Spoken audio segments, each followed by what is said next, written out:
If you ever come to Atlanta, you'll probably find yourself downtown for the tourist attractions we're all known for, like the Georgia Aquarium, World of Coke, or the College Football Hall of Fame.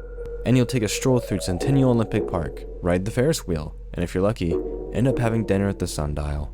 But if you're the type that likes to walk around your cities, you might start to feel a little bit, awkward. Around 6 p.m., downtown starts to feel a little bit dark, empty, and maybe even creepy. Downtown today, the downtown marketed towards tourists and travelers, essentially a business, attraction district. Not many people live here permanently. The city starts to feel actively more hostile later in the day you go. I've always thought this was strange. Downtown should be the crown jewel of the city, with activity happening at all hours of day. So I just want to know, where is everyone in Atlanta, and why did this happen?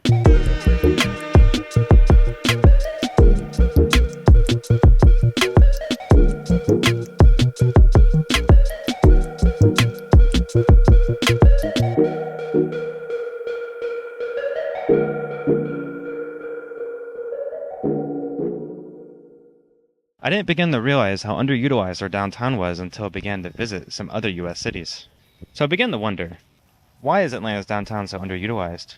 Why don't Atlantans spend time here? Other cities' downtowns make Atlanta look, well, embarrassing. Sure, not all cities are perfect, and they all have their own unique and complex problems and histories. That's not the point I want to make. But look at Chicago's downtown, or Seattle's Pike Place Market, or even Savannah, Georgia. These places are vibrant, full of nightlife, and full of pedestrian activity. That's not to say Atlanta doesn't have these things in historic downtown. The Fairleigh Poplar District, for example, is the best place for this kind of thing. Broad Street Boardwalk is frankly beautiful, and the historic core of small city blocks here make it really enjoyable to walk around.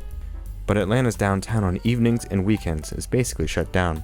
It's like the city and businesses don't want it to be a destination, just a necessary evil. The businesses here are simply responding to the reality. Locals don't live here, and they make the most money serving the daytime hours of office workers, tourists, students, and suburbanites. So why isn't downtown Atlanta like the vibrant downtowns of other U.S. cities? As I said before, downtown is generally just a place for tourists. It's where you can take your cousin to see the whale sharks, run through the fountain, and catch a ride on the Ferris wheel.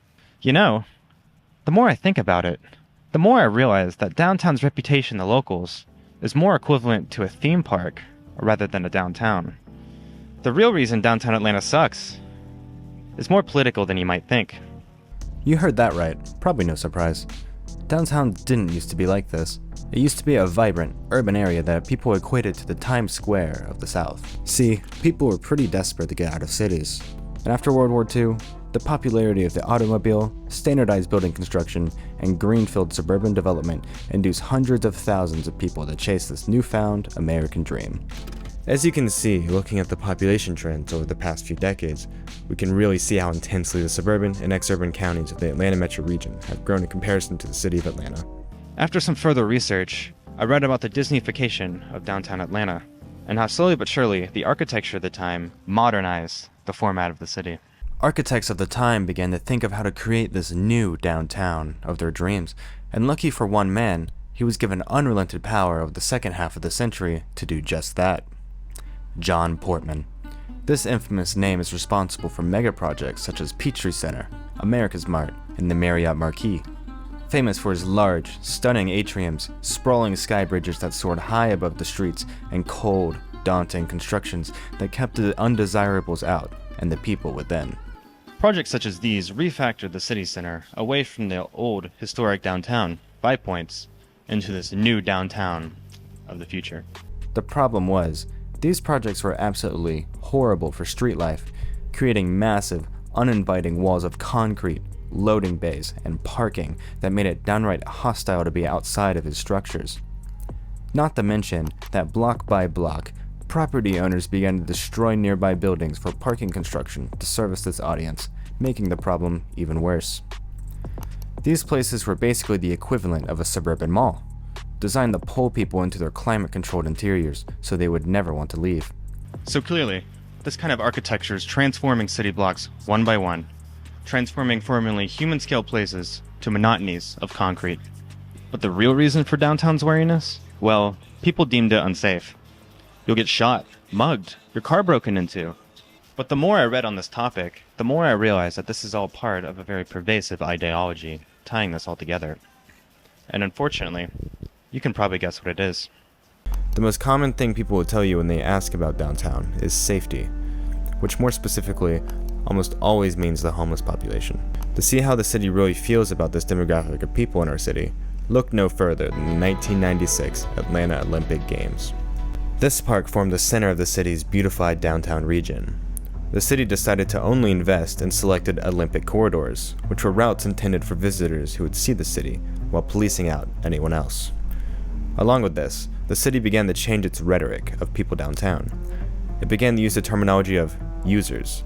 No longer were people downtown residents, or even people. They were simply users of the space. Those that the city hoped would spend money and commercialize downtown. Anyone else, the city simply wasn't interested in.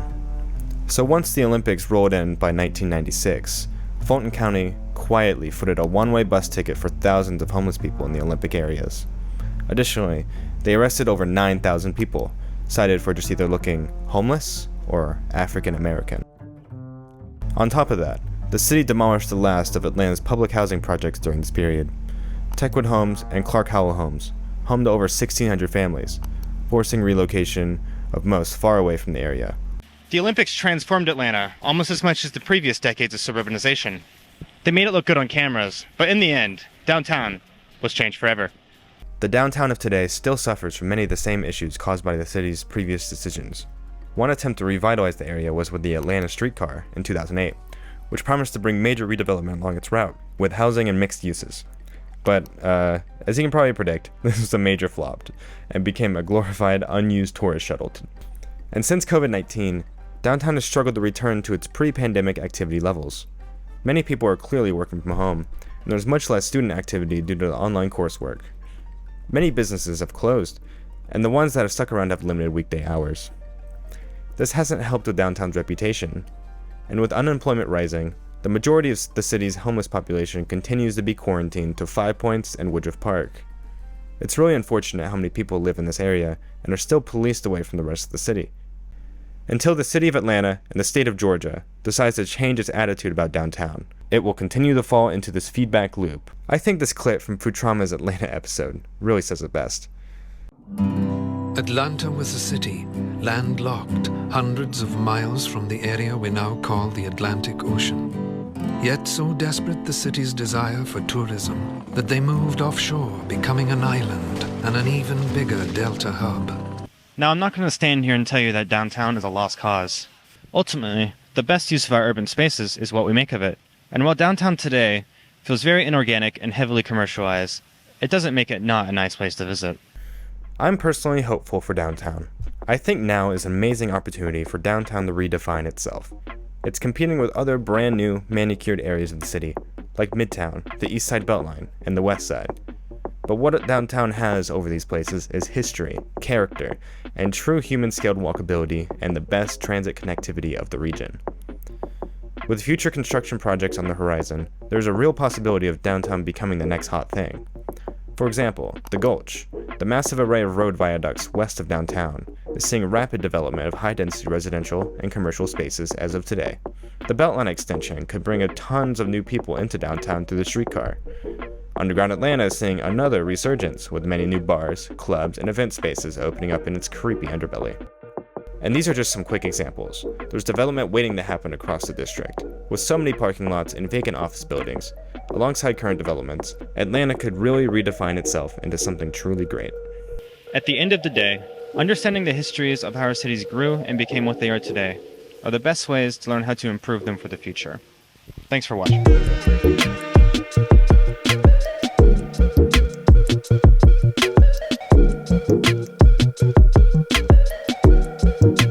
Thank you.